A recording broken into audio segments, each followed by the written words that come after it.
اپنے علاقے کے انتہائی محترم استاد ظفر اقبال صاحب مرحوم رحمۃ اللہ علیہ، ان کے احسال ثواب، ان کے عزیز و اقارب کے تعزیت کے لیے جمع ہوئے۔ وہ اللہ کی امانت تھی، ہم اللہ کے سپرد کر چکے۔ استاد ظفر جیسے لوگ استقامت اور صبر کی مثال بن جاتے۔ آزمائشیں تو انسان پر آتی ہی ہے، یہ دنیا کا دستور ہے۔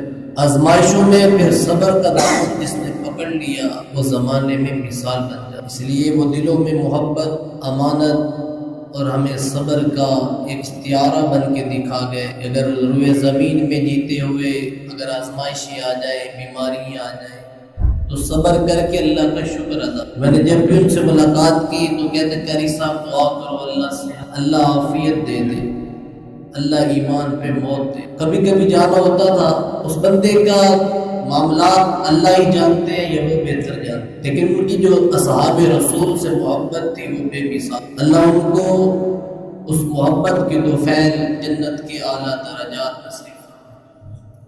اللہ کے نبی صلی اللہ علیہ وسلم کا فرمان ہے، میرا امتی جب بڑھاپے میں چلا جاتا ہے اور اسے چاروں طرف سے بیماری گھیر لیتی، فرمایا اس بیماریوں پہ وہ پھر صبر کرتا ہے۔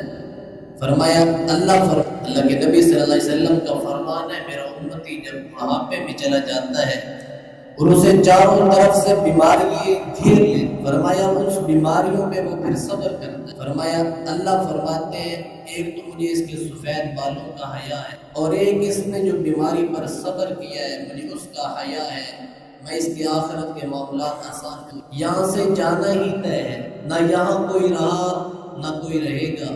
اگر یہاں کسی نے رہنا ہوتا تو اللہ اپنے حبیب کو واقعی، لیکن ان کو بھی جانا ہے، اور انہیں بھی اللہ کے نبی صلی اللہ علیہ وسلم نے فرمایا کہ مجھے میرے اللہ نے کہا کہ اے نبی صلی اللہ علیہ وسلم آپ کو یہ اختیار دیا جاتا ہے کہ آپ دنیا میں رہ سکتے، لیکن ایک دن آپ نے بھی موت کا ذائقہ۔ تو اس لیے سیدنا علی المرتضیٰ رضی اللہ تعالیٰ عنہ فرمایا کہ موت انسان کو یوں ڈھونڈتی ہے جیسے انسان رزق ڈھونڈتا ہے۔ ہر انسان رزق کے پیچھے ہے اور ہر انسان کے پیچھے موت ہے۔